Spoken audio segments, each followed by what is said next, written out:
आशा करता हूँ आप सब लोग एकदम मजे में होंगे। तो जैसे कि हमने लास्ट क्लास में हमारा कंज्यूमर प्रोटेक्शन एक्ट के बारे में हमने सारा कुछ ऑलमोस्ट कवर कर लिया था। हमने प्रीवियस ईयर के जो क्वेश्चंस पेपर थे हमारे, उनमें से क्वेश्चंस भी देखे थे, तो किस तरीके के क्वेश्चंस आए थे। होपफुली उस वीडियो को देखकर आपको पता लग गया होगा कि एग्जाम की क्या अप्रोच होनी है, किस तरीके से आपको एग्जाम को अटेम्प्ट करना है जाके एग्जामिनेशन हॉल में। अब इसमें यह है कि अगर आपने वीडियो नहीं देखी कंज्यूमर प्रोटेक्शन एक्ट से रिलेटेड, तो आप आई बटन में जाकर वहां से देख सकते हैं। तो आज जो हम शुरू करेंगे, तो आज हम शुरू करेंगे कॉन्स्टिट्यूशन ऑफ इंडिया। लेकिन कॉन्स्टिट्यूशन ऑफ इंडिया के पढ़ने के साथ साथ हम इसमें भी देखेंगे कि जो ऑल इंडिया बार है वो कॉन्स्टिट्यूशन ऑफ इंडिया को किस तरीके से देखता है, उसको किस तरीके से मानते हैं कि भाई किधर से क्या क्वेश्चन वो पूछेगा, किधर से क्या वो पूछ सकता है। तो सबसे पहले मैं एक चीज बता दूं, अगर आप सिलेबस देखोगे, जितने लोग ऑनलाइन बैठे हैं, जितने लोग ऑफलाइन हैं यहाँ पर बैठे हुए, ये बताइए कि किस किस ने सिलेबस देखा हुआ है ऑल इंडिया बार एग्जामिनेशन का। कोई भी आप में से कोई भी बता सकता है अगर किसी ने देखा है। अपने अपने ना कैमरा ऑन कर लो, और जो अगर कंफर्टेबल हो तो कैमरा ऑन करो, क्योंकि मेरे को भी पता लगता रहे कि आप लोग पढ़ रहे हो, ऐसा ना हो कि आप कुछ और काम कर रहे हो लगा के छोड़ दिया।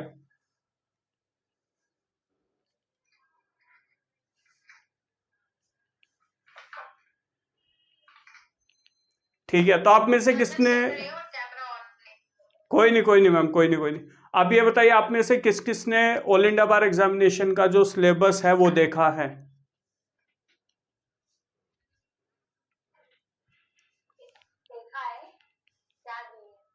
बहुत बहुत ही क्या ही बोलूं मैडम। तो मैं एक चीज बता देता हूँ। अच्छा मैम, इसमें जो कॉन्स्टिट्यूशन ऑफ इंडिया है कितने मार्क्स का आ रहा है वो?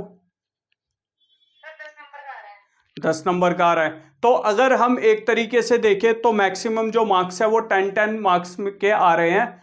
जो सब्जेक्ट हम, चाहे उसको सीपीसी देख ले, चाहे हम बीएनएसएस यानी कि सीआरपीसी देख ले, तो वो 10 मार्क्स के आ रहे हैं। तो एक ये अप्रोच पता लग जाती है कि यार हमको इन सब्जेक्ट्स पर ज्यादा ध्यान देना पड़ेगा, क्योंकि ये 10 नंबर का आ रहा है।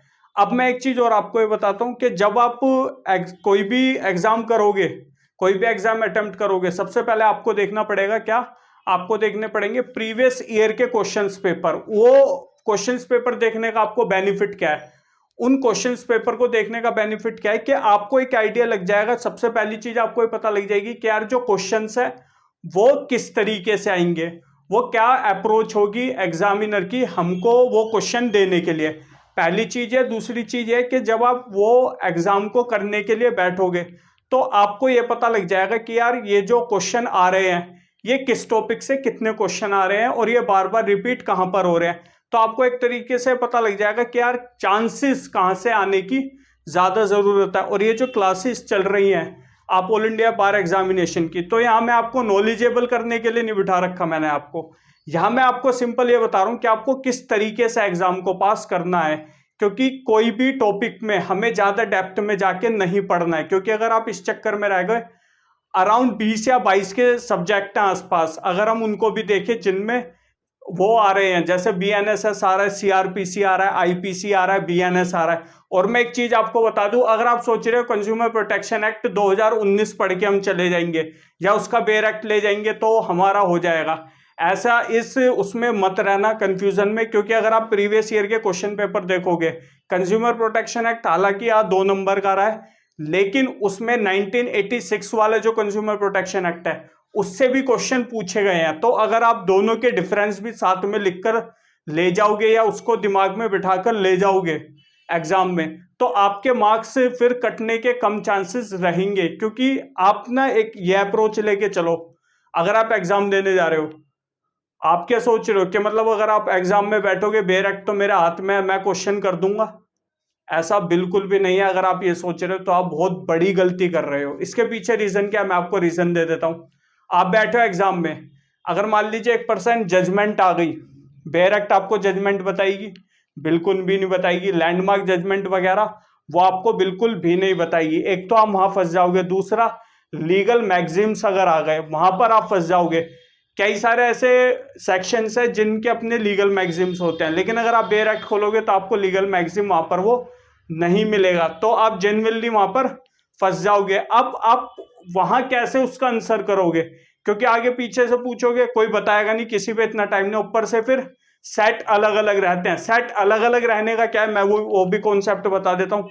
मान लीजिए आपके जो आगे बैठा है ना, उसका सेट अलग है, आपका अलग है, इसका मतलब ये नहीं क्वेश्चन अलग है, नहीं, क्वेश्चन तो सेम आएंगे। जितने ऑफलाइन बैठे हैं उनको भी मैं बात बता रहा हूँ, क्वेश्चन तो सेम आएंगे, लेकिन उसमें क्या होगा, क्वेश्चन नंबरिंग चेंज हो जाएगी। जैसे मान लीजिए मेरा क्वेश्चन नंबर 10 है, तो वो आपका 15 हो सकता है या 20 हो सकता है, तो वहां फंस जाओगे। तो इन चीजों को भी आपको ध्यान में लेकर चलना है। ऐसी हवाबाजी में बहुत से लोग कहते हैं अरे बेयर एक्ट है, बेयर एक्ट से देख लोगे। भैया वो एग्जाम बना रहे हैं, बेवकूफ नहीं है ऑल इंडिया बार एग्जाम जो बना रहे हैं, उनको पता है किस तरीके का अप्रोच देना, क्या देना। आपके हाथ में बेयर एक्ट रहेगा। 52% फेल रेशियो आया था, सबको ये पता है, न्यूज में आया था, एक आरटीआई में खुलासा हुआ था। उसके अंदर आपको समझ आ जाना चाहिए कि भाई बेयर एक्ट लेके वो भी गए होंगे, ऐसी बात नहीं बेयर एक्ट लेके नहीं गए होंगे।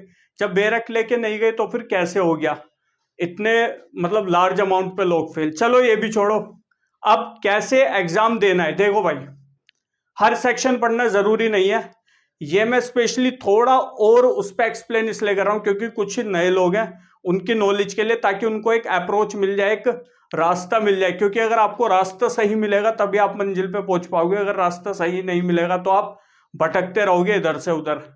देखो आप क्या कर रहे हो, जैसे आपको भाई कोई प्रिपेयर करना है, आपको ना बेयर एक्ट में ये नॉलेज चाहिए कि कौन सी चीज कहां पर दी गई है। जैसे हमने कंज्यूमर प्रोटेक्शन एक्ट पढ़ा था, अब मैं आपसे पूछ लूं भाई कंज्यूमर्स के राइट का है, जाहिर सी बात है आप क्या करोगे, बेयर एक्ट खोल के इंडेक्स खोलोगे और आप ढूंढने लग जाओगे। और जो ज्यादा दिमाग लगाएंगे वो क्या सोचेंगे, क्या कंज्यूमर प्रोटेक्शन एक्ट है, यानी कि कंज्यूमर के बारे में बात चल रही है, तो कंज्यूमर राइट्स को लेकर अगर बात है तो इसके लिए तो कोई सेपरेट अलग से सेक्शन होगा। आप ढूंढ रहे हो इंडेक्स में, ठीक है, सेक्शन 1 में नहीं है, सेक्शन 2 में नहीं है, 3 में नहीं है, 4 में नहीं है, आप इंडेक्स, क्योंकि आपके पास इतना टाइम नहीं, आप पेज पलट पलट के एक एक सेक्शन को पूरा देखते रहो। आप कहां फंस जाओगे, आप यहां पर फंस जाओगे। हमने अभी पिछली मतलब 3-4 क्लास पहले एक ट्रायल करके देखा था, हमने क्वेश्चन दिया था और वो पूरी क्लास से पूछा था कि भाई इसका आंसर बताओ क्या है। तो जेन्युइनली लोग बहुत ज्यादा कंफ्यूजन में आ गए थे, उनको समझ नहीं आया था कि भाई क्या है क्या नहीं है। तो क्यों, क्योंकि आपको नॉलेज ही नहीं, आपको पता ही नहीं कौन सी चीज कहां पर दी गई है। तो कंज्यूमर के जो राइट्स हैं वो सेक्शन 2 के क्लोज 9 में दिए गए थे, तो वो आपको कहीं, और वो क्या है, वो डेफिनेशन क्लोज है। आप जरा दिमाग लगाओ यार, डेफिनेशन क्लोज के अंदर तो कंज्यूमर, व्हाट इज कंज्यूमर उसके बारे में होना चाहिए, व्हाट इज कंप्लेनेंट उसके बारे में होना चाहिए। लेकिन वहां पर क्या था, वहां पर क्वेश्चन ये पूछ लिया गया कि कंज्यूमर के राइट आपको बताने हैं। तो इन्हीं चीजों के बारे में आपको पता होना चाहिए। आपको बेयर एक्ट में कौन सी चीज कहां दी गई है वो आपको पता होना चाहिए, और वो आपको कब पता लगेगा, जब आप बार बार बेयर एक्ट को देखोगे। सिर्फ इंडेक्स देख के ही काम चला लेना सफिशिएंट नहीं है। ये जो मैंने एक एग्जांपल दिया ना कंज्यूमर राइट्स का, यही काफी ज्यादा बड़ा एग्जांपल है। और मैं एक चीज बता दूं भाई, देखो कॉन्स्टिट्यूशन ऑफ इंडिया अगर आप पढ़ोगे, previous year question paper analyse करके देख लो ना, अगर किसी को थोड़ा भी मन में बहम हो के यार हो जाएंगे, जजमेंटें आ रखी हैं, लैंडमार्क जजमेंट आती है, उन जजमेंट में रेफरेंस में क्वेश्चन पूछ लिया जाता है कि भैया ये किस आर्टिकल के बारे में बात की गई है। तो इन सारी चीजों पे आपको ध्यान देना पड़ेगा, और वो ध्यान आप ही दोगे, कोई और ध्यान उसमें नहीं देगा, और वहां पर कोई किसी की हेल्प नहीं करता। इस चीज का ध्यान रखना। सिर्फ आप सोचो AIBE के मैंने बेयर एक्ट्स परचेस कर लिए, मैं उन्हीं के ब्याह पे क्वेश्चन सारे अटेम्प्ट करके आ जाऊंगा, भाई नहीं होगा, खुद को धोखा दे रहे हो, हकीकत आपको बता रहा हूं। आप कॉन्स्टिट्यूशन ऑफ इंडिया का बेयर एक्ट किस किस पे जल्दी से बताओ, अभी जो AIBE वाला ही, पिंकी मैडम पे हो गया, मनीषा मैडम पे हो गया, राकेश सर पे, कोई नहीं कोई नहीं मैम, आपने AIB वाले परचेस कर लिया आपने? हाँ मैम, आप ना ऑल इंडिया बार के जो बेयर एक्ट्स वगैरह वो परचेस कर लीजिए, मैं उसके पीछे रीजन बता देता हूँ। अभी क्या है, आप पढ़ोगे ना बेयर एक्ट से, तो जब आप एग्जामिनेशन हॉल में बैठोगे ना उन्हीं बेयर एक्ट्स को लेकर, तो जब आप उन पेजों को पलटोगे तो आपकी मेमोरी वो रिफ्रेश हो जाएगी, कहीं ना कहीं कनेक्ट बन जाता है, तो आप फिर आंसर देने के लिए आपको काफी हेल्पफुल रहेगा वो उस टाइम पे। और आप मार्क वगैरह भी कर सकते हो जिस टाइम पे, क्योंकि हम थोड़े बहुत प्रीवियस ईयर के भी क्वेश्चंस लेते हैं, वो एग्जांपल लेके हमें चलना पड़ता है। क्यों? ताकि आपको ये रहे कि हाँ यार हम सही पाथ पे चल रहे हैं, हम सही जगह पढ़ रहे हैं। जितने ऑफलाइन बैठे हैं समझ आ रही है ना चीज मैं क्या कह रहा हूँ? तुम्हें 2-3 बार बता दिया आज, फिर मैं ये जरूरी चीज बता रहा हूँ क्योंकि ये काफी ज्यादा जरूरी है, इसलिए बेरक परचेस कर लीजिए। राकेश सर अगर आपने नहीं परचेस करे तो कर लीजिए, आशा मैम अगर आपने नहीं करा तो परचेस कर लीजिए, काफी ज्यादा जरूरी है ये, क्योंकि इसके बिना आपको प्रैक्टिस लाइसेंस नहीं मिलेगा, सर्टिफिकेट नहीं मिलेगा प्रैक्टिस का, तो फिर वो नाम नाम की वो एलएलबी है, वो फिर प्रैक्टिस के लिए एज एन प्रैक्टिस एडवोकेट आपको फायदा कुछ भी नहीं है। तो फटाफट से बेयर एक्ट अपने खोल लो, जिस पे बेयर एक्ट है। हम एक जनरल सा आज ओवरव्यू लेंगे, क्योंकि आज हम ज्यादा डेप्थ या उसमें नहीं जाएंगे, क्योंकि और क्वेश्चंस का एनालाइज मैंने कर लिया है कि किधर से क्या क्या पूछा जा रहा है, क्या क्या जरूरी है, क्या क्या जरूरी नहीं है। चलिए इस रिगार्ड, और हाँ एक चीज मैं पहले कह रहा हूँ, क्वेश्चंस मैं बार बार पूछता रहूंगा आपसे, जो मेरे दिमाग में क्वेश्चन आएंगे, क्योंकि मुझे अपने लिए प्रिपरेशन नहीं करनी है। मेरा already all India bar examination कब का हो चुका है, मैं पास कर आके अपना प्रैक्टिस कर रहा हूँ, इसलिए मैं आपसे क्वेश्चन पूछता रहूंगा, क्योंकि मुझे रिजल्ट आपसे चाहिए, मेरे से नहीं। कॉन्स्टिट्यूशन ऑफ इंडिया हम पढ़ रहे हैं, तो सबसे पहला क्वेश्चन मैं यही पूछ लेता हूँ कि कॉन्स्टिट्यूशन ऑफ इंडिया बन के कब तैयार हुआ था? पहले रेज हैंड कर दो, अभी आंसर कोई मत देना, ऑफलाइन वाले भी जितने बैठे हैं रेज हैंड कर दो। कॉन्स्टिट्यूशन ऑफ इंडिया कब बन के तैयार होता? गूगल वगैरह मत करना।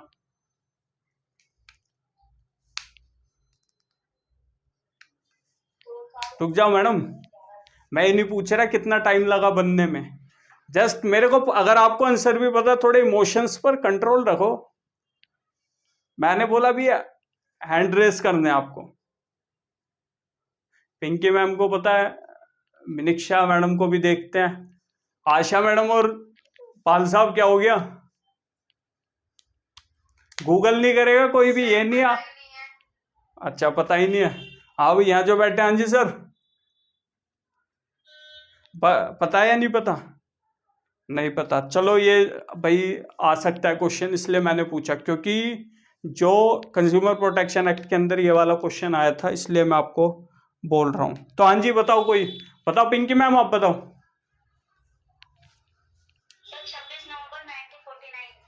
26 नवंबर 1949, ठीक है। मिनिक्षा मैम, बनने में कितना टाइम लगा हमारे कॉन्स्टिट्यूशन ऑफ इंडिया को?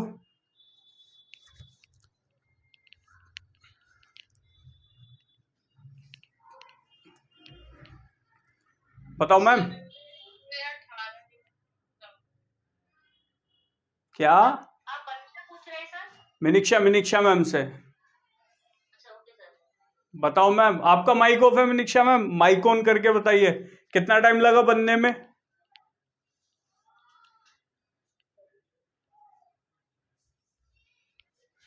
मिनिक्षा मैम तो गायब ही हो गई। आशा मैम, पाल सर, कोई भी बताइए।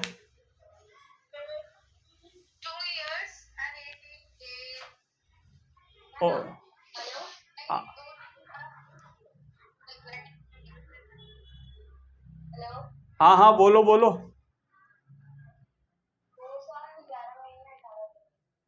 चलो कोई नहीं, आशा मैम आपका भी सही था, बट आप वो भूल गए मंथ्स, आप डेज और वो बता रहे हैं। चलो जितने ऑफलाइन बैठे कुछ के भी हाथ खड़े, तो मैं सबसे पूछूंगा। देखो भाई, थोड़ी मेरी हैंड राइटिंग अच्छी है भाई, इसलिए माइंड मत करना।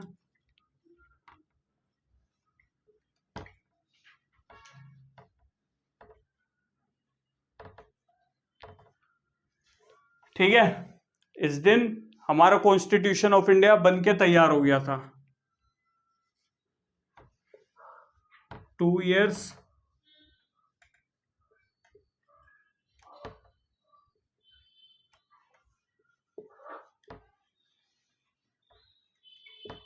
एटीन डेज, इतने टाइम में बन के। Who is the chairman of drafting committee?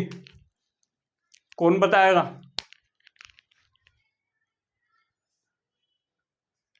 Pinky madam ने हैंड रेस कर रखा है, चलिए एक बार मैं पहले ऑफलाइन वालों से पूछ लूं, किसको पता है the chairman of drafting committee? जल्दी बताओ। कोई नहीं, कोई गैस ही मार लो।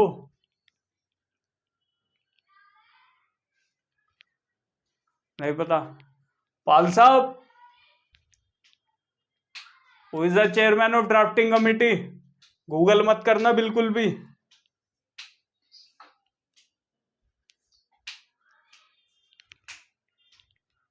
बताइए पिंकी मैम, आप भी बताइए, आपने हैंड रेस करा था। डॉक्टर राजेंद्र प्रसाद। डॉक्टर भीमराव अंबेडकर। हाँ, राजेंद्र प्रसाद नहीं थे मैडम, ठीक है। कॉन्स्टिट्यूशन असेंबली के थे Rajendra Prasad, but drafting committee के, क्योंकि जिन्होंने स्ट्रक्चर तैयार करा था ना कॉन्स्टिट्यूशन का, उनके चेयरमैन थे डॉक्टर भीमराव अंबेडकर, जिनको हम क्या बोलते हैं, किसी और नाम से भी हम बुलाते हैं उन्हें। हाँ, father of the Indian constitution. अच्छा, ये क्वेश्चन सबके लिए, हालांकि ये आएगा नहीं, मुश्किल है, बट एक थोड़ा आप लोगों की नॉलेज के लिए मैं एक चीज और पूछ लेता हूं आपसे भी मैम, पिंकी मैम आपसे भी। जब 26 नवंबर 1949 को बनकर हमारा कॉन्स्टिट्यूशन ऑफ इंडिया तैयार हो गया था, ठीक है,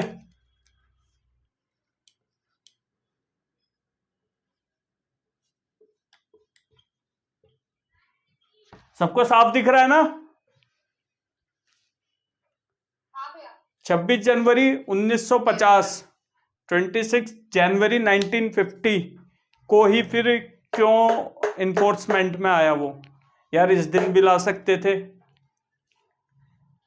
या 1 जनवरी को ले आते।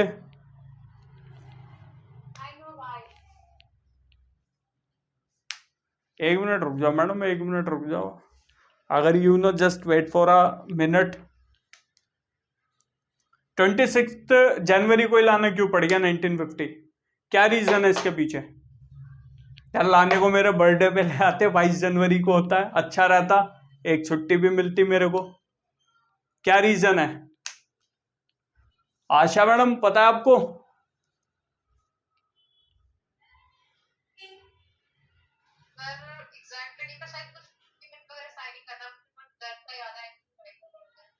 क्या करा था? कुछ डॉक्यूमेंट्स या कुछ साइनिंग का कुछ था, कंसेंट वगैरह कुछ रह गई थी जो असाइन करी थी ना उनकी भी। हाँ, कुछ तो राई होगा, जाहिर सी बात है, जब इस दिन हम कर रहे हैं कुछ तो राई होगा। बताइए पाल साहब, पिंकी मैम, किसी को पता है ये रीजन?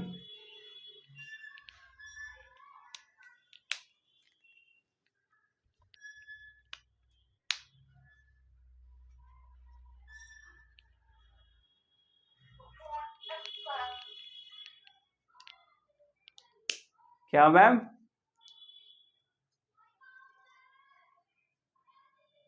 सर 26 जनवरी 1930 में आई थिंक जवाहरलाल पंडित जी ने 16 दिवस मनाया था, उस डेट के अकॉर्डिंग करा था शायद।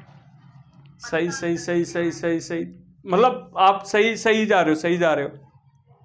हाँ जी मनीषा मैम, आपने सबसे पहले बोला था मैम, सही है, थोड़ा आपका सही, मतलब सही पकड़ रहे हो आप। हाँ बताइए मनीषा मैडम। हमारा जो कॉन्स्टिट्यूशन पहले हालांकि ऐसा कुछ था नहीं, but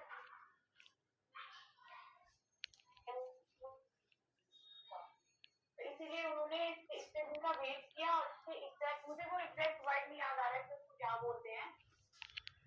can you repeat it again?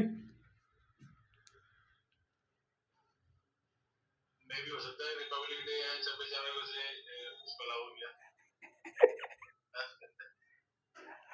क्या? रीजन था, मुझे वो एग्जैक्ट वर्ड नहीं याद आ रहा।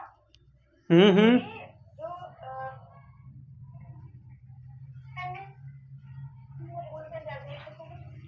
वो बना था इस दिन। देखो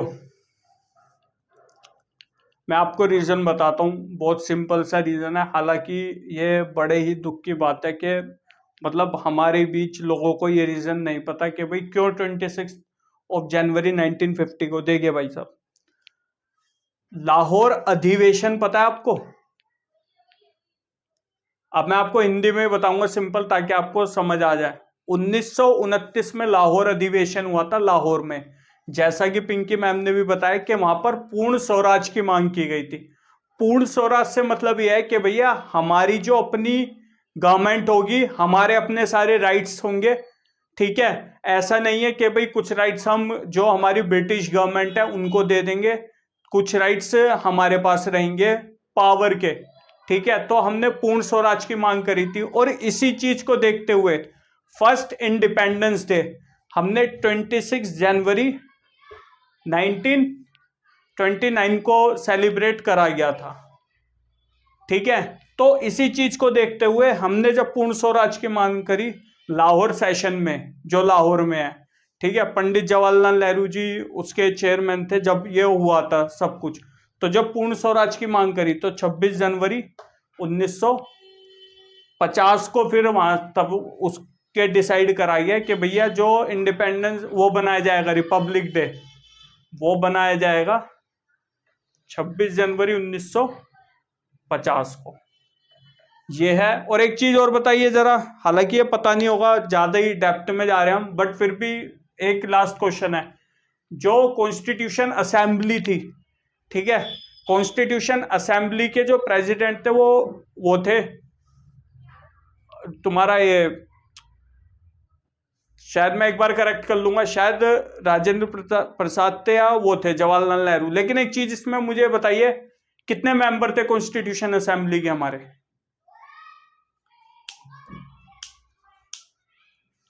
बताओ बताओ जल्दी बताओ।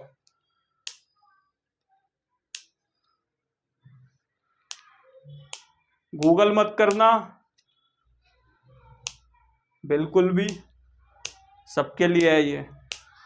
किसी को पता है जल्दी रिजाइन करो, यहाँ किसी को पता है? सर जब जब कॉन्स्टिट्यूशन बना था तब 389 थे, तो जब पाकिस्तान अलग हो गया था तब 299 थे सर। सही सही मैडम, ठीक है। तो इतने मेंबर थे, ये आपने सबने सुन ही लिया, यहाँ बैठे हुए हैं जो इधर है, ठीक है। 389 मेंबर थे कॉन्स्टिट्यूशन असेंबली के, ठीक है, जो जनरल इसका एक आंसर है। अब ये सारा समझ आ गया आपको? होपफुली आपको इसमें किसी भी तरह की कोई भी दिक्कत नहीं आई होगी इस चीज को समझने में। अब सीधा आ जाइए हमारे कॉन्स्टिट्यूशन ऑफ इंडिया पे। आज जो हम है ना चैप्टर्स के बारे में बात करेंगे, आज हम सेक्शंस के बारे में बात नहीं करेंगे। इंडेक्स पे ज्यादा जोर इसलिए देना है क्योंकि आपको नॉलेजेबल नहीं बनाना, मेरे को ना, मेरा शौक किसी को नॉलेजेबल बनाने का। मेरे को आपको ऑल इंडिया बार एग्जामिनेशन पास कराना है, तो उसी अप्रोच से हम पढ़ेंगे। जितना ज्यादा आपको ये नॉलेज होगी कि किधर कौन सी चीज दी गई है, उतना आपका एग्जाम में क्यों इसके पीछे क्या मेन रीजन है? क्योंकि यार ऑल इंडिया बार एग्जामिनेशन में you have your own barrack in examination hall, तो उसमें मेरे को इतना फिर आपको चिक चिक बाजी में नहीं डालना कि भाई इस आर्टिकल को याद करो, उसी आर्टिकल को याद करो, ये करो वो करो, बिल्कुल भी नहीं। लेकिन एटलीस्ट आपको पता होना चाहिए। अब मैं एक चीज और पूछ लेता हूं, जब कॉन्स्टिट्यूशन ऑफ इंडिया, फटाफट सब ले लो, ये बताओ मेरे को, लॉ की डेफिनेशन किस आर्टिकल में दी गई है कॉन्स्टिट्यूशन ऑफ इंडिया के? गूगल मत करना कोई भी, जल्दी से बताओ।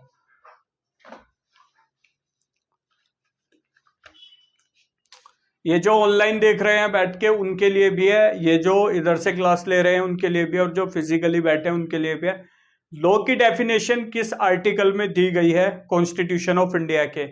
एज एन एडवोकेट आपको ये चीज पता होनी चाहिए, इसलिए मैंने क्वेश्चन पूछा है। जल्दी से ढूंढो, you have your own bare act, अपना बेयर एक्ट खोलो, देखो किधर लॉ की डेफिनेशन दी गई है। Where is your bare act sir? You don't have any bare act? Okay, करता हूं मैं आपके लिए।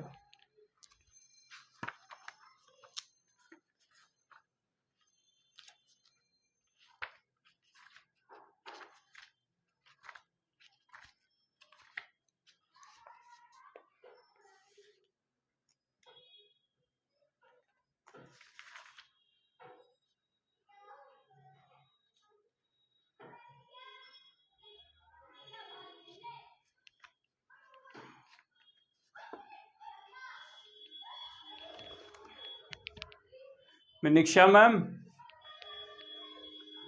ऐसे बैठना नहीं है, बेरेक्ट खोलो, लो की डेफिनेशन किधर दी गई है उसको ढूंढो। मैंने काम दिया है, आप बैठ के ढूंढो बेरेक्ट खोल के, क्योंकि AIBE में इससे रिलेटेड क्वेश्चन आया है, इसलिए मैं आपसे पूछ रहा हूं।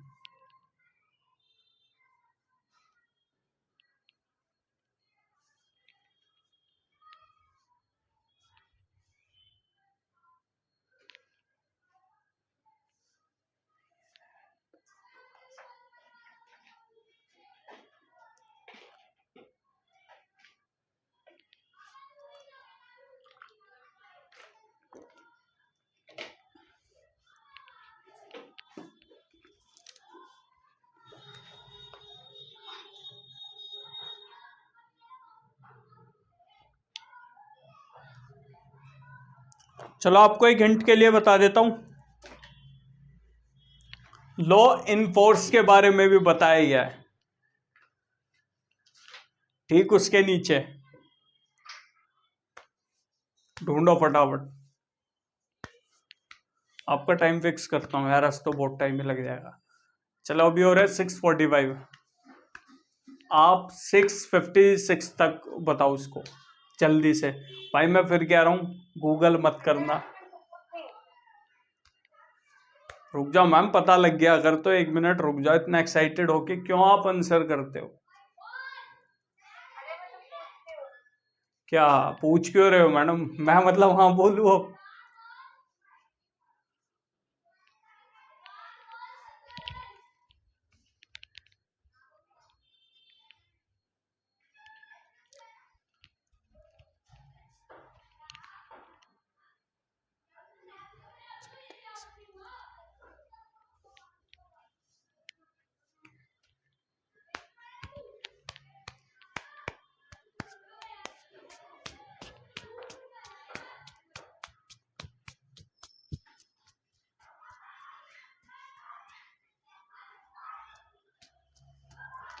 स्पीकर ऑफ करो, मनीषा मैम स्पीकर ऑफ कर लो इतने आप, जब तक जवाब नहीं दे रहे। हाँ कर लो मैम, कर लो, सही सही।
तो 57 हो गए।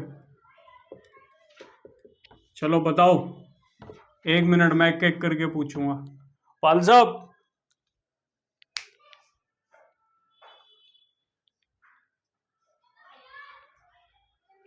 हेलो, किधर मेंशन है बताओ? मैं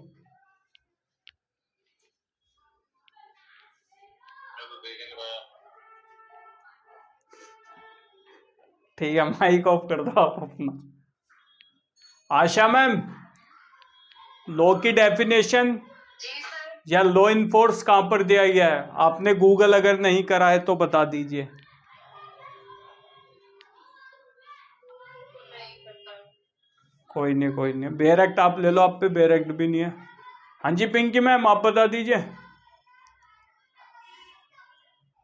मेरे पास है लेकिन लाइन है। अच्छा मिला नहीं मैम, कोई नहीं कोई नहीं। हाँ भाई ऑफलाइन, ये तो मिनिक्षा मैडम 1 मिनट में आ रहा हूँ आपके पास। ये जो ऑफलाइन बैठे हुए हैं तुम में से किसी को पता है? तुम्हें भी नहीं पता? तुम्हें भाई, तुम्हें भी नहीं पता? चलो ठीक है। आर्टिकल 30 नहीं नहीं, मतलब यहाँ मैंने आर्टिकल 32 लिख दिया तो आर्टिकल 32 में अगर नहीं नहीं नहीं, ये तो मैंने किसी और वे में लिखा है, वो मैं आपको आगे पढ़ाऊंगा। हाँ जी निक्षा मैम बताओ। Mike mike. हाँ, अंडर आर्टिकल 2 और 3।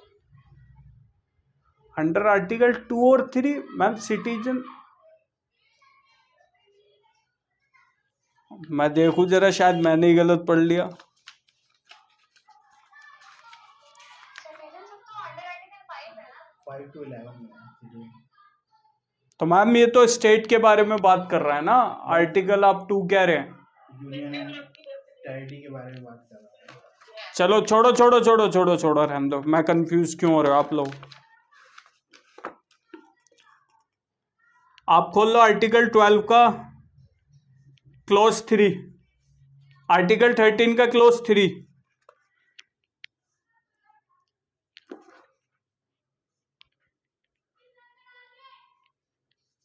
लॉ इंक्लूड्स एनी, ये मिल गया सबको, मिल गया है ना? Law includes any ordinance, order, bylaws, rules, regulation, notification, custom, usage having in the territory of India the force of law. और लॉ इनफोर्स नीचे दे रखा है, कभी भी आप वर्ड कहीं पढ़ते हो लॉ इनफोर्स, उसका मतलब क्या है? लॉ पास्ड और मेड बाय लेजिस्लेचर और other competent authority in the territory of India before the commencement of this constitution and not previously repealed, notwithstanding that any such law or any part may not be in operation either at all or in particular area.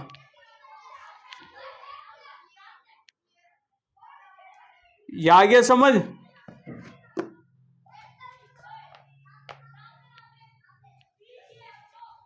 सबको clear है?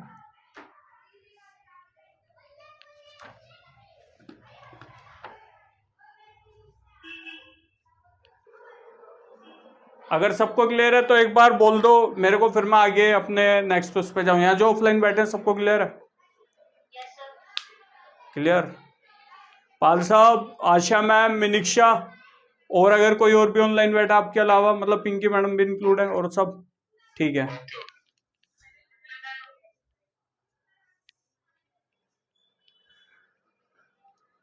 ठीक है।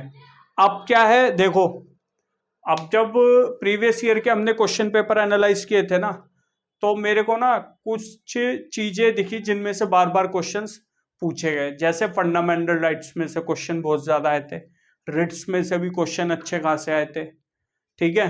तो इन चीजों को हमको काफी ज्यादा ध्यान से समझना है और पढ़ना है। क्यों? क्योंकि आपको अगर डायरेक्ट ये क्वेश्चन मुश्किल ही है जो आए कि भाई आर्टिकल 19 में क्या दे रखा है या आर्टिकल 14 में क्या दे रखा है, ठीक है? इसके साथ आपको ऐसा हो सकता है कि कोई केस लो या कोई जजमेंट आपको दे दी जाएगी, या कुछ सिचुएशन ऐसी बता दी जाएगी जिसके हिसाब से आपको चेक करना पड़ेगा कि यार वो आर्टिकल क्या हो सकता है, ठीक है? पहला क्वेश्चन मैं ये पूछ लेता हूं, फंडामेंटल राइट्स किधर से किधर तक दिए हुए हैं? किस किस को पता है? अपने हैंड रेस कर लो। फंडामेंटल राइट्स किस आर्टिकल से किस आर्टिकल तक है? जल्दी बताओ।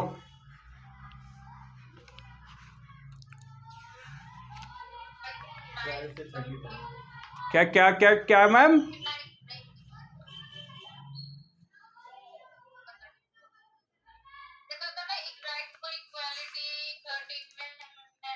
आर्टिकल 12 से 35। कितना कितना कितना मैडम?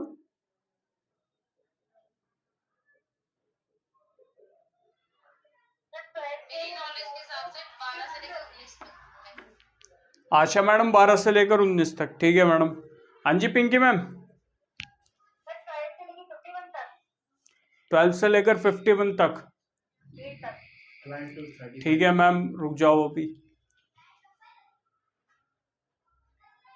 हाँ जी मिनिक्षा मैडम।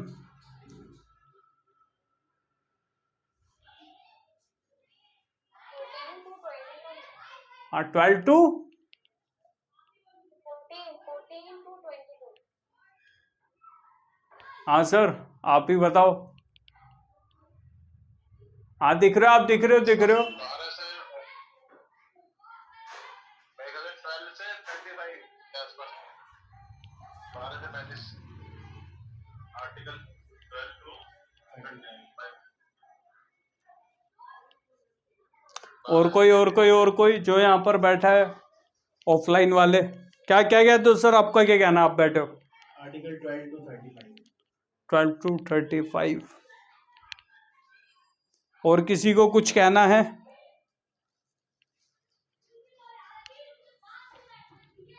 देखिए, अब मैं एक चीज आपको बता देता हूँ। अगर आप जर्नल साइंस में देखोगे ना, तो आर्टिकल 14 से शुरू हो रहा है, लेकिन अगर आप इंडेक्स देखोगे तो आर्टिकल 12 से लेकर 35 तक आपके फंडामेंटल राइट्स होते हैं। और जनरली देखा जाए तो 14 से 32 बोले जाते हैं, लेकिन क्योंकि 32 में रिट्स वगैरह आ जाती हैं, ठीक है, तो वैसे, लेकिन अगर इंडेक्स के फॉर्मेट को देखा जाए तो आर्टिकल 12 से लेकर आर्टिकल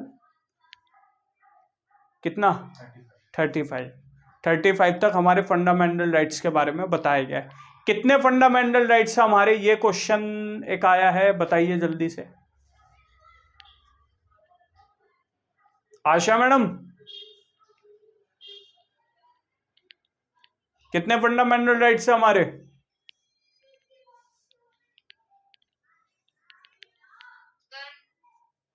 मेरे को तो 6 या 7 याद है, जो स्कूल टाइम में पढ़ा था, भी तो याद नहीं।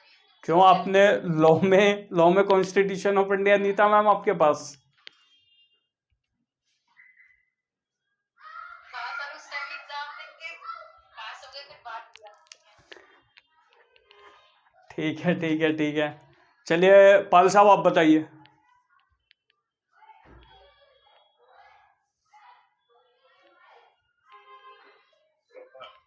हाँ सर, 5 to 7 है मेरे ख्याल से। बस बस बस, बहुत बढ़िया सर। हाँ जी पिंकी मैम।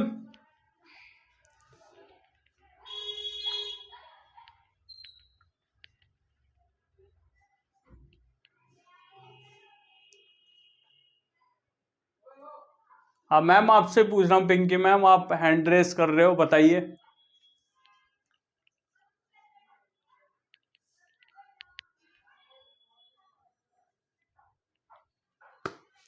बताइए मैम, किधर चले गए आप?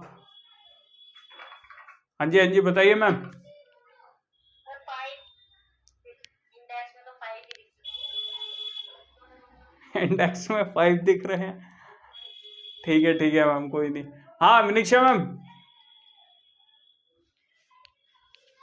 ये बेसिकली हमारे 7 फंडामेंटल राइट्स हैं। कितने? 7? चलिए, हाँ जी सर। कोई और आप में लोगों में से जो ऑफलाइन बैठे हुए हैं?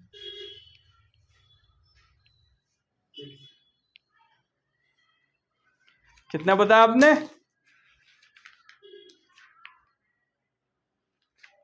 पिंकी मैम, मैं आपके पास आऊंगा वापसी। मेरे को ना एक ये चीज बताया आप, क्या आपको 7 कितने पर 5 बताए थे ना आपने? 5 दिए, 5 किस किस हिसाब से देखे मैम आपने? सर मैंने देखे हैं समानता का अधिकार, स्वतंत्रता का अधिकार, शोषण के विरुद्ध अधिकार और धर्म की स्वतंत्रता का अधिकार, संस्कृति की शिक्षा का अधिकार। तो ये कितने हुए मैम? एक हो गए। ज्यादा हो गए।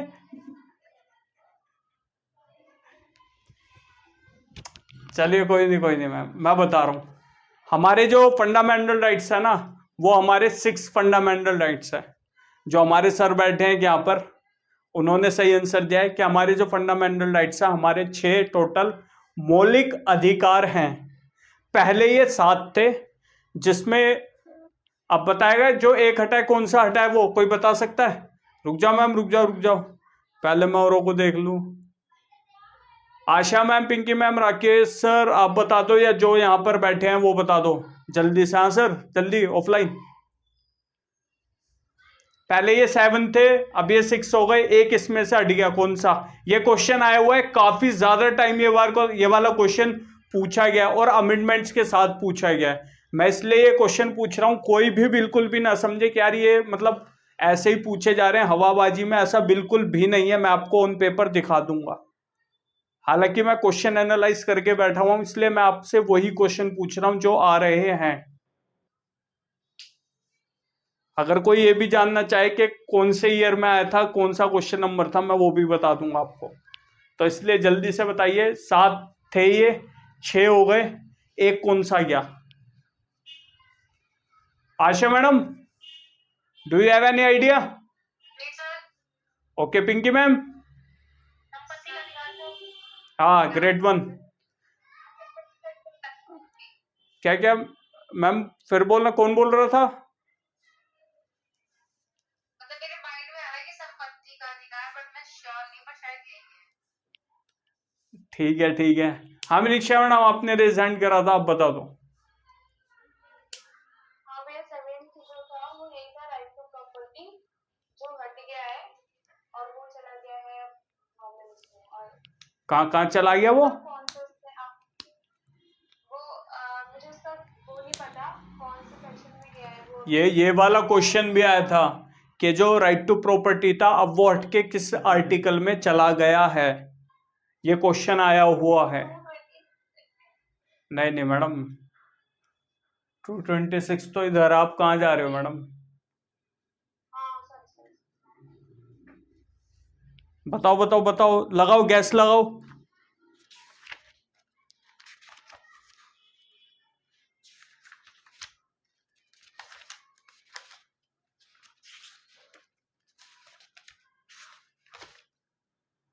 चलो, ये तो मैंने आपको बता दिया, राइट टू प्रॉपर्टी था हमारा, जो 7वां फंडामेंटल राइट था उसको हटा दिया गया, क्योंकि उसको अब किधर डाल दिया गया ये एक बार बता दीजिए, क्योंकि ये भी एक क्वेश्चन आया था।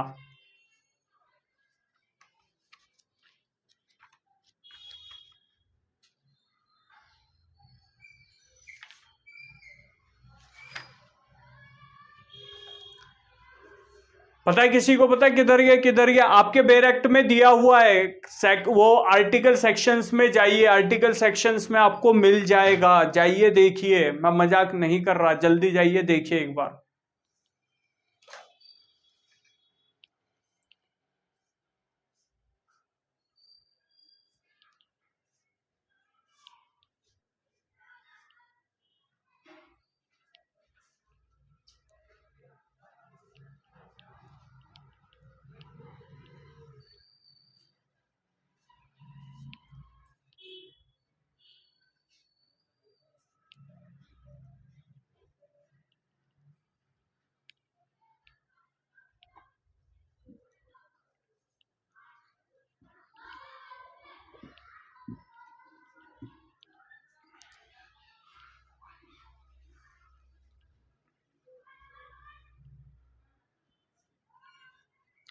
सेवन 11 हो रहे हैं, 7:13 तक मेरे को आंसर चाहिए।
हाँ जी 7:13 हो चुके हैं।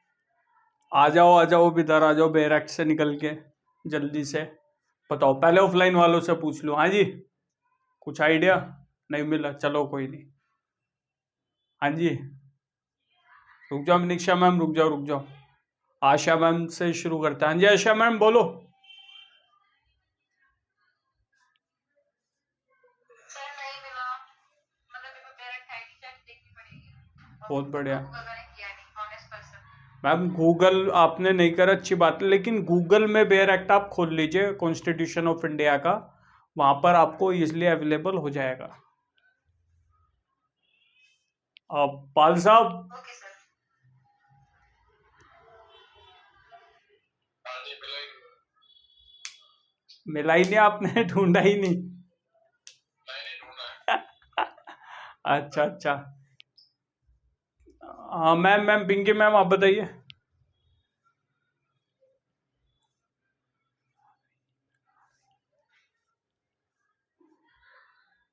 सर मुझे भी अब तक तो नहीं है। वाह, जो भी मिला बताओ, वो कंफर्म नहीं है तो? या मिला ही नहीं आपको? नहीं मिला भी नहीं है, हमें थोड़ा बहुत आइडिया है इसका, तो फिर 19 क्लोज 1 में 90 क्लोज 1 में लग रहा है मुझे। नहीं मैम, वो तो फंडामेंटल राइट्स ही हो गए अगर 19(1) क्लोज में भी है, क्योंकि आपको पता ही है कहाँ से कहाँ तक अभी बताया फंडामेंटल राइट्स। अगर आपके हिसाब से 19 क्लोज 1 भी है तो मैम ये तो फंडामेंटल राइट्स ऑलरेडी है। फंडामेंटल राइट्स अगर इसमें ही होता तो फिर हम क्यों कहते वो हट गया।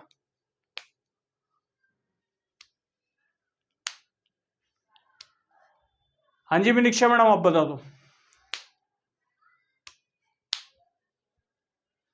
भैया ये है राइट टू प्रॉपर्टी 300A।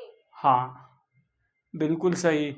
अब फटाफट से जिनके पास बेयर एक्ट है, आशा मैम आप भी गूगल में अपना बेयर एक्ट खोल सकते हैं, बेयर एक्ट जावा इंडेक्स में फटाफट से जाइए, आर्टिकल 300A पे आपको दिख जाएगा। तो ये जो था ना, चेंज करके इसको अब एक क्या बना दिया गया है,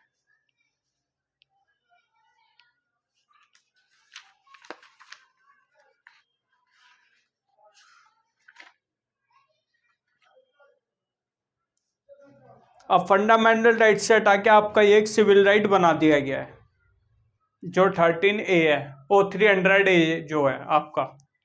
दिख गया सबको? मिल गया? मिल गया तो एक बार बोल दो ताकि मेरे को कंफर्म हो जाए। हाँ जी मिल गया ना? आशा मैम मिल गया आपको? आशा मैम, पाल सर आपको मिल गया ना?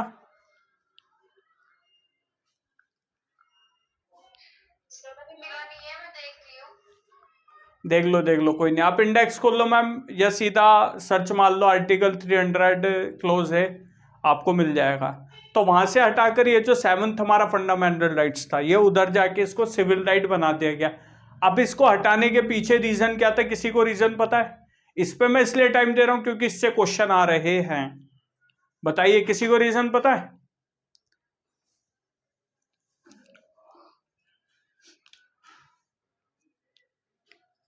Any one of them, offline online? अगर जो यूट्यूब पर इस वीडियो को देखेंगे, मतलब देख रहे हो, अगर आपको भी मतलब पता है तो कमेंट सेक्शन के अंदर मेंशन कर दीजिए।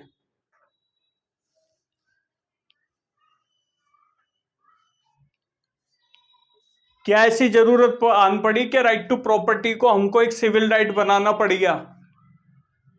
उसको फंडामेंटल राइट से रहने देते ना, राइट टू फ्रीडम, ठीक है, राइट टू लाइफ, और भी सारे फंडामेंटल राइट से, राइट टू इक्वालिटी, उनको तो आपने नहीं हटाया। ऐसी क्या ही जरूरत आन पड़ी कि आपने सीधा राइट टू प्रॉपर्टी को हटा ही दिया? किसी को पता? जल्दी बताओ। प्रॉपर्टी इतना लेस। क्या मैम? मुझे राइट आंसर नहीं पता है, बट मैं ऐसे मतलब मुझे जो लग रहा है करो फ्रीडम इक्वालिटी ये बहुत नेसेसरी है, but right to property I think मेरे को तो लगता है कि इतना नेसेसरी नहीं। नहीं गलत। क्यों मैम? अरे राइट टू प्रॉपर्टी नेसेसरी क्यों नहीं है? मेरे को भैया मेरी प्रॉपर्टी में रहना है, मेरे को अधिकार होना चाहिए। हो गया पिंकी मैम, कुछ सबमिशन देना हो, बाकी सर आपको देना हो, मिनिक्षा मैम आपको देना हो कोई सबमिशन, जल्दी बताइए।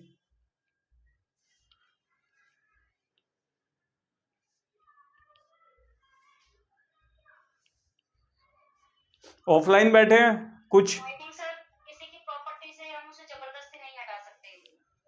मैडम वो तो अब भी नहीं हटा सकते।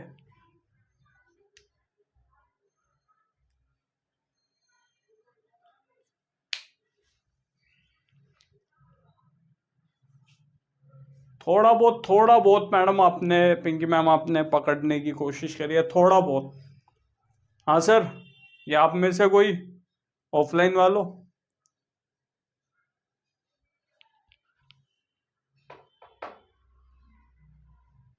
एक दो ही आंसर दिया और बढ़िया आंसर दो। आप लोगों से तो एक्सपेक्टेशन ज़्यादा है क्योंकि सामने बैठ के क्लास ले रहे हो। बताओ, देखो थोड़ा बहुत ये जो पिंकी मैम ने दिया है आंसर थोड़ा बहुत सही है। देखो पता है क्या होता है भाई, फॉर एग्जाम्पल अब गवर्नमेंट को मेट्रो बनानी है, ठीक है, ये गवर्नमेंट का प्रोजेक्ट है, इस पूरे एरिया में गवर्नमेंट को मेट्रो अपनी बनानी है, ठीक है, सबको बोर्ड दिख रहा है ना साफ? Yes sir.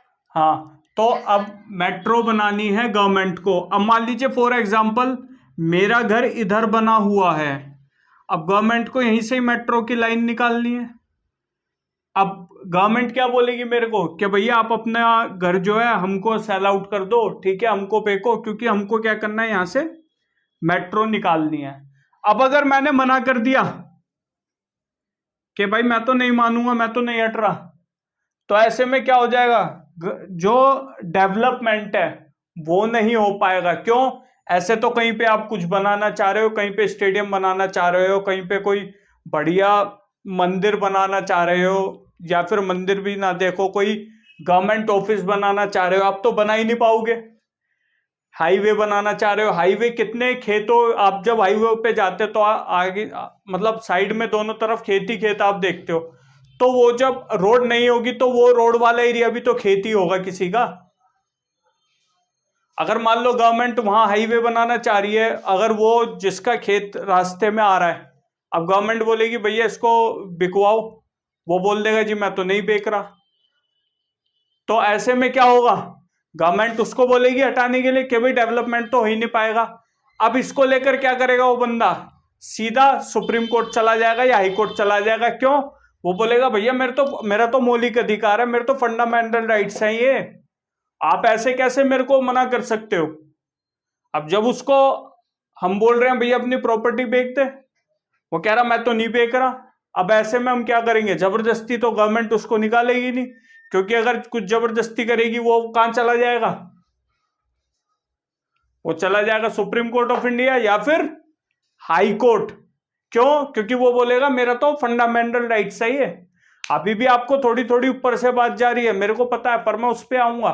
तो इस चीज को देखते हुए ना, जब इनको ये लगा यार ये तो बड़ा पंगा फंस गया, तो इन्होंने ऐसे में क्या करा, इन्होंने फिर इसको बोला कि भैया इसको तो हटाओ, इस फंडामेंटल राइट्स इसको मत बनाओ, ऐसे तो हम डेवलप ही नहीं कर पाएंगे, ठीक है। इसमें ना एक बहुत फेमस कोटेशन चलती है, मैं आपको बता देता हूं, कभी भी आप कॉन्स्टिट्यूशन की जो प्रैक्टिस कर रहे हैं या जिनको अच्छी नॉलेज है उनसे कभी आप बात करोगे तो वो ये वाली लाइन जरूर बोलते हैं कि जो फंडामेंटल राइट्स हैं वो हमारे गारंटीड है, कि हमारे वो गवर्नमेंट उनको प्रोटेक्शन प्रोवाइड करवाती है, गवर्नमेंट नहीं courts,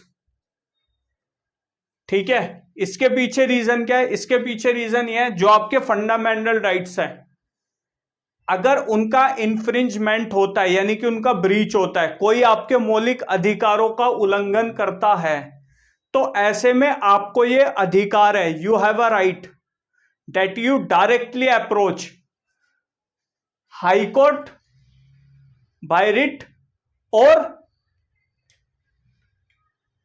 to the Supreme court of India with the help of article 32 of Indian constitution, जिसको हम रिट आर्टिकल भी कहते हैं। बाय रिट्स हम अगर जाना चाहे 226 में हाई कोर्ट जा सकते हैं, या फिर हम direct supreme court of India article 32 में जा सकते हैं। ठीक है, तो अब क्या होता था इधर, इधर वही तो कहानी थी सेम।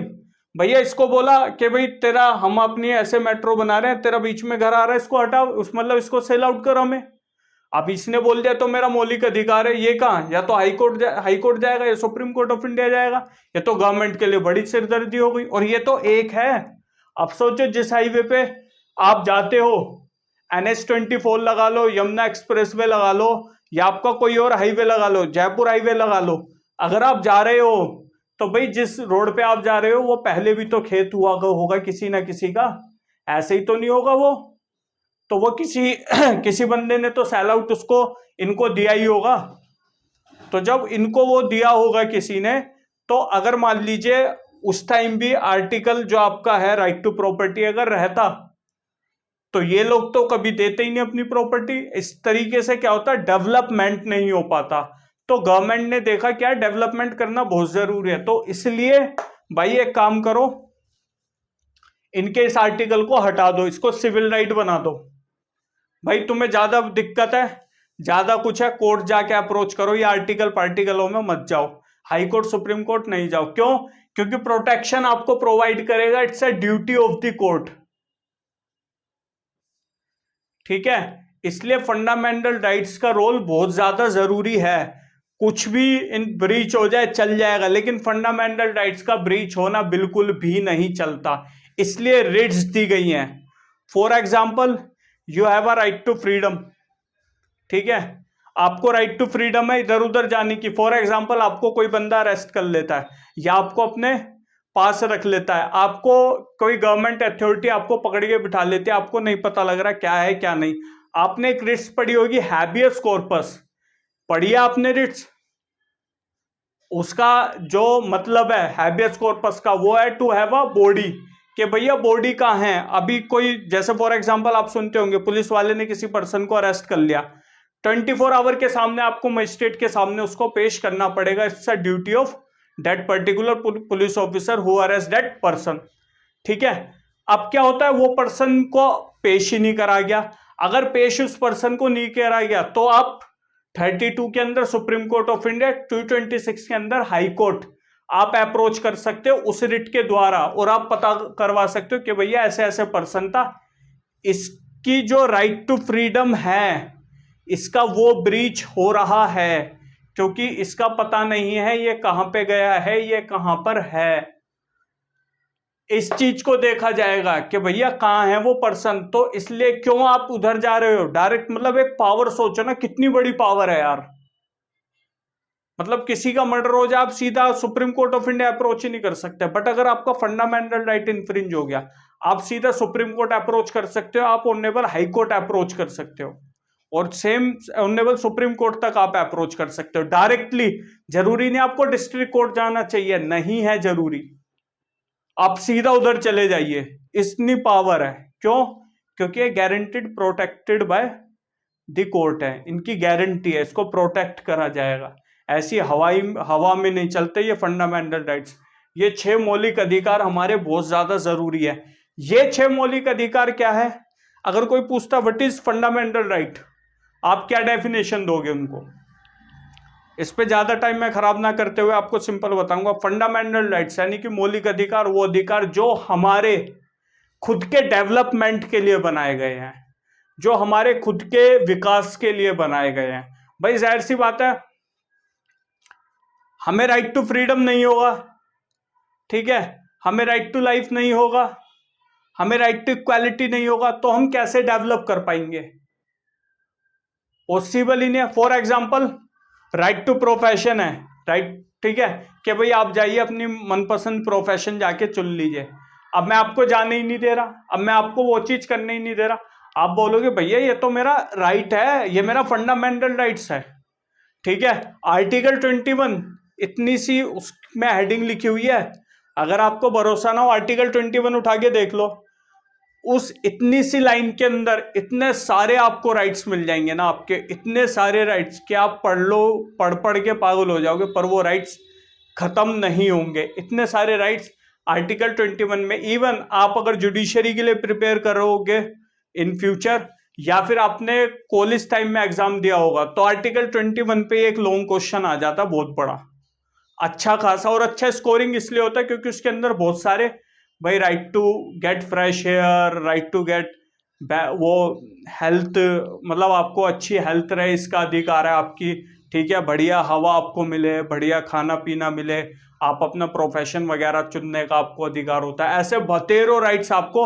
आर्टिकल 21 के अंदर मिल जाएंगे इंडियन कॉन्स्टिट्यूशन के, ठीक है। तो स्लीप का भी है मैम,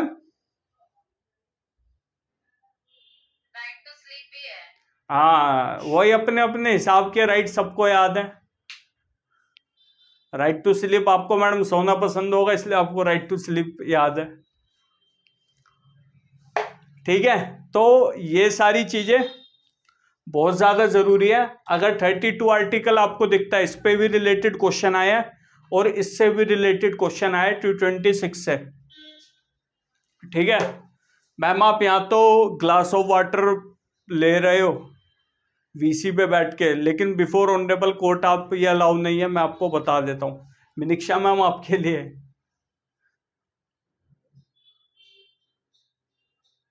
हाँ ठीक है, ठीक है। आर्टिकल 32 आपको supreme court of India writs वगैरह दी गई है, रिट्स के बारे में हम बाद में पढ़ेंगे, वो भी जरूरी है, उनके मीनिंग समझने ज्यादा जरूरी है, ज्यादा डेप्थ में नहीं जाएंगे।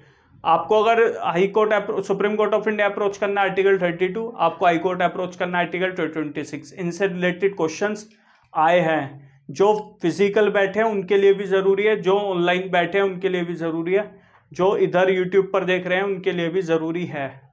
आर्टिकल 226, आर्टिकल 32, ठीक है। अब आते हैं पिंकी मैम के क्वेश्चन पर। पिंकी मैम ने फंडामेंटल राइट्स मैम कहां से कहां तक बताए थे आपने?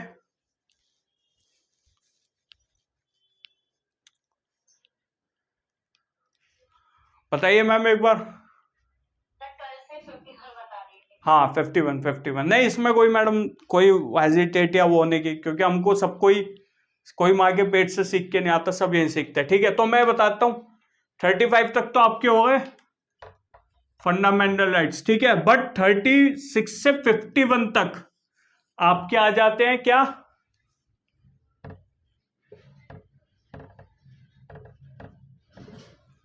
DPSP, directive principle. हाँ बहुत बढ़िया।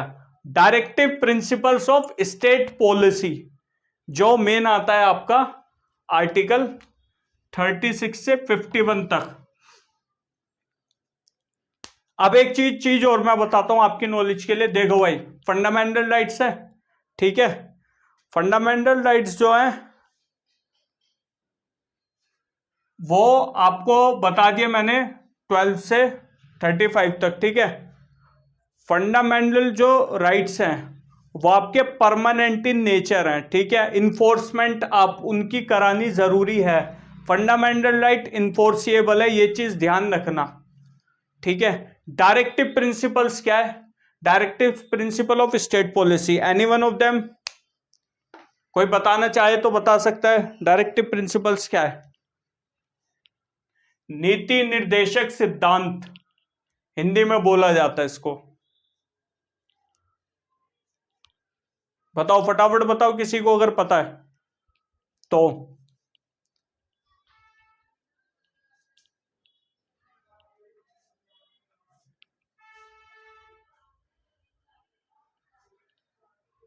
आशा मैम, मिनिक्षा मैम, पाल सर, पिंकी मैम, बाकी यहाँ जो ऑफलाइन बैठे हुए हैं वो सारे बताइए, जल्दी बताइए। ये वाला नहीं पता।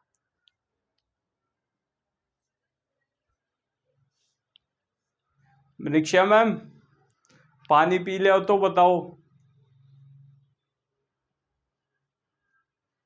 नहीं पता भैया ये। ओके पिंकी मैम, सॉरी पता नहीं है, कंफर्म अच्छे से। कोई नहीं कोई नहीं कोई नहीं। हाँ पाल साहब, वेयर आर यू? बता दो पता तो मैं दूंगा ही सर। जहाँ कोई बैठा है किसी को पता है? ये जो भाई यूट्यूब पे जो है, अगर आपको भी पता है क्या है तो कमेंट सेक्शन के अंदर मेंशन कर दो कि क्या होता है directive principle of state policy. देखो यार, सिंपल सी बात है, स्टेट को भी ना कुछ बातें कही गई हैं कि भाई आप अगर लॉ बनाओगे ना, या आप कुछ अपना काम करोगे पब्लिक वेलफेयर के लिए, तो आपको क्या क्या काम करना है उसके बारे में सारी चीजें लिखी हुई हैं, किन किन चीजों के बारे में गवर्नमेंट को काम करना चाहिए। लेकिन ये जो है ये प्रोटेक्टेड बाय लॉ नहीं है। क्यों? और ना ही ये गवर्नमेंट बाउंड है इनको, मतलब प्रॉपर इनको ही मानने के लिए। हम फंडामेंटल राइट्स को लेकर तो केस कर सकते हैं, बट हम डायरेक्टिव प्रिंसिपल्स को लेकर केस नहीं कर सकते गवर्नमेंट के ऊपर। रीजन इसके पीछे क्या है? अब इसमें हमारे पे रिट्स भी दी गई हैं। आर्टिकल 32 में सुप्रीम कोर्ट ऑफ इंडिया, 226 में दिल्ली हाई कोर्ट। लेकिन directive principle of state policy, आपको नाम से ही फील आ रहा होगा यार स्टेट पॉलिसी के बारे में बात कर रहा है। इसमें यह बताया गया कि स्टेट की पॉलिसी कैसी होनी चाहिए, कैसे गवर्नमेंट को काम करना चाहिए। अब गवर्नमेंट किन चीजों को मान के काम करेगी, किन को नहीं करेगी, it's up to you, it's up to government. ये गवर्नमेंट की अपनी मर्जी है, हम गवर्नमेंट को फोर्स नहीं कर सकते। एक दो एग्जांपल जैसे ले लेते हैं कुछ आर्टिकल से, 35 के बाद जो है।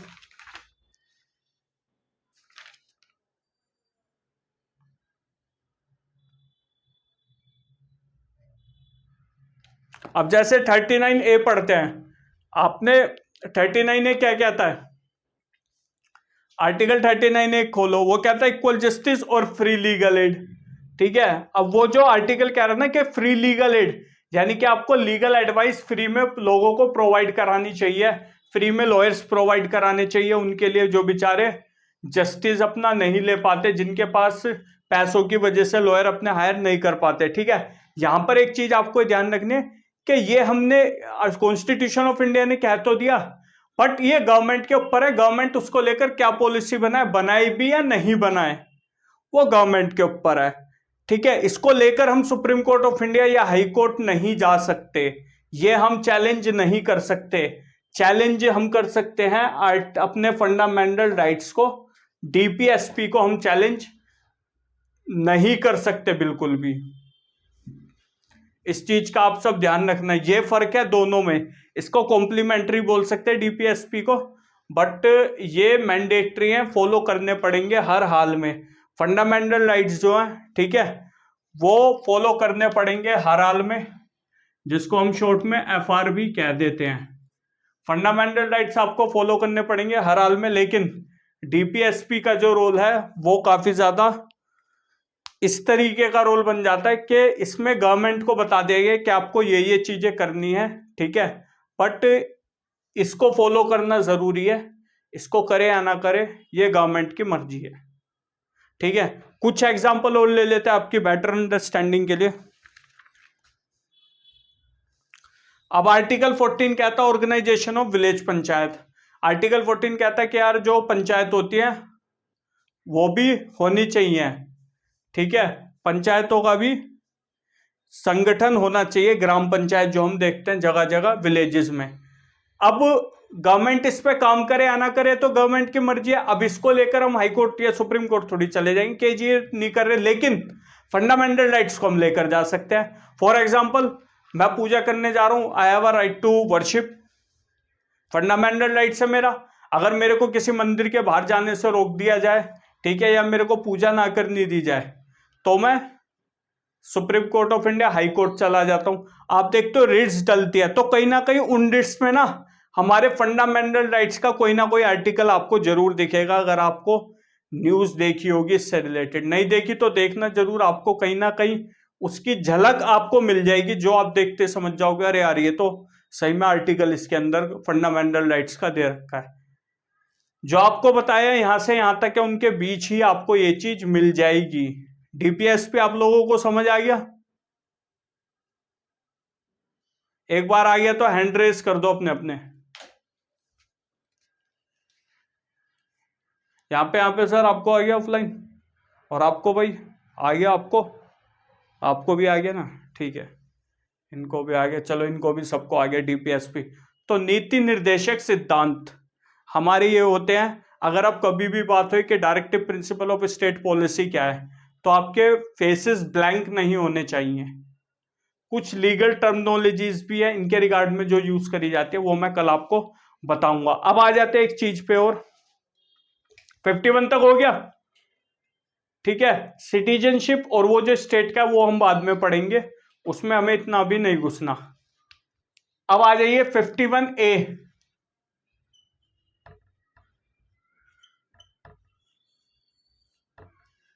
51A, इससे हार्डली ही कोई क्वेश्चन आया होगा, अभी तक तो मेरे को ऐसा दिखा नहीं। आया होगा तो एक आधा ही क्वेश्चन आया होगा, ठीक है। 51A बात करता है किसके बारे में सर? Fundamental duties. एक अच्छी बात जो हमारे यहाँ बैठे हुए हैं एक सर, उनकी अच्छी बात यह है उनके पास बेयर एक्ट नहीं है, बट कहीं से वो लिखकर लाए हैं इंडेक्स के बारे में, तो ये काफी अच्छी एक बात है। इंडेक्स उन्होंने पूरा ही लिख दिया ना, चलो थोड़ा ही सही, वो इंडेक्स लिख के लेके आए हैं, जो ये एक अच्छी बात है। तो 51A की अगर हम बात करें तो 51A बात किसकी करता है सर? फंडामेंटल ड्यूटीज की। हमारी अपनी फंडामेंटल ड्यूटीज होती हैं, ठीक है। कोई, अब सबको पता फंडामेंटल ड्यूटीज के बारे में या नहीं पता? या आशा मैम किस चीज के लिए आप हैंड रेस कर रहे हो आप?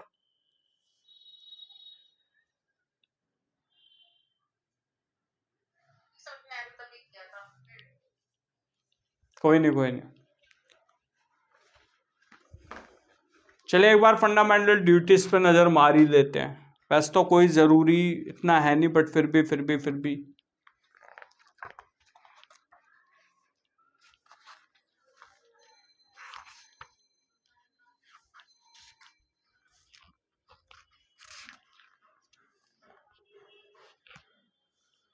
देखिए सिंपल सा है। हमारे जो आइडल्स हैं, इंस्टीट्यूशन है, नेशनल फ्लैग है, नेशनल एंथम है, उसकी हमें रिस्पेक्ट करनी चाहिए, ठीक है।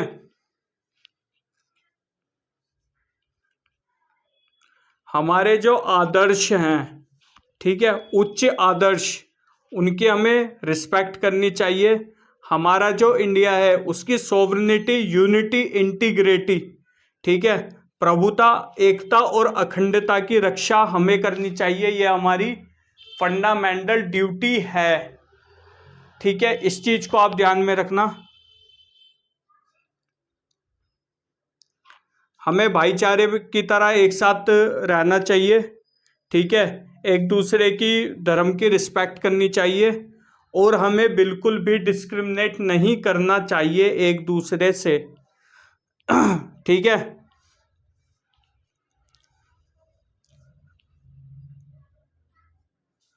जो हमारे रिच हेरिटेज वगैरह है उनको प्रिजर्व हमें करके रखना चाहिए।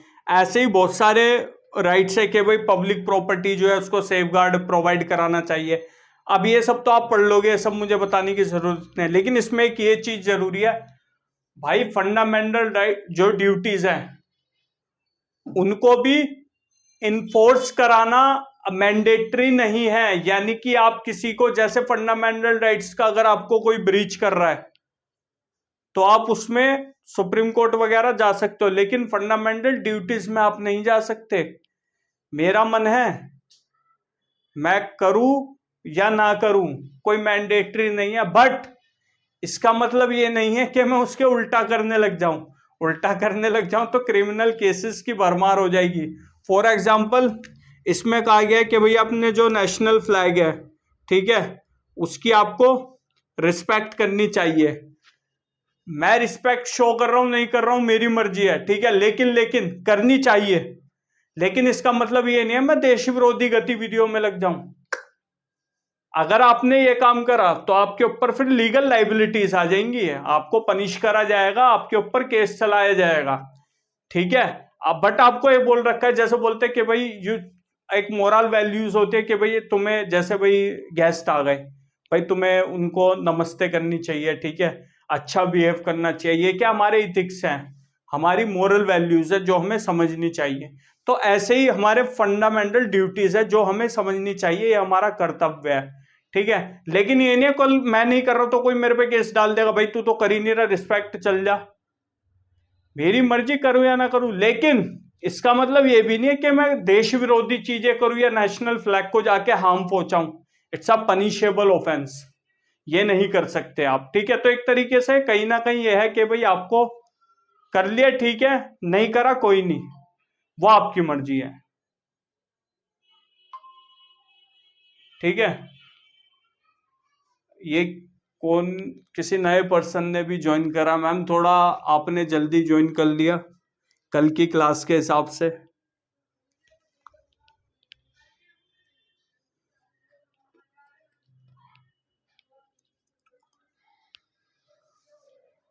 आपको आवाज आ रही है मैम, बानू मैम?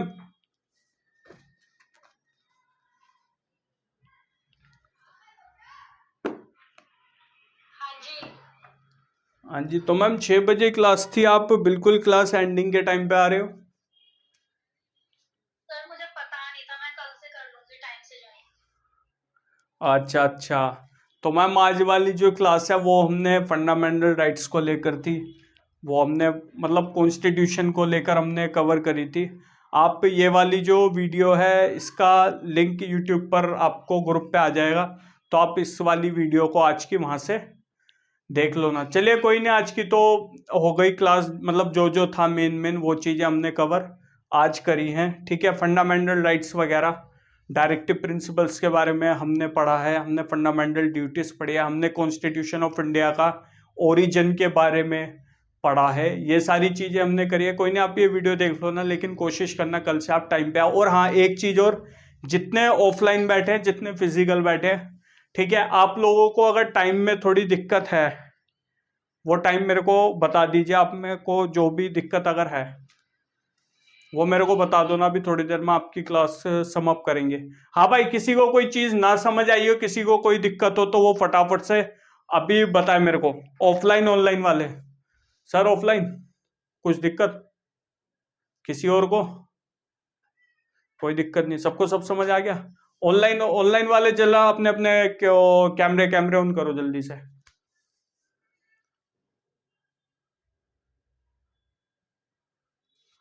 आशा मैम आ गई, पिंकी मैम आ गई, Rakesh sir where are you?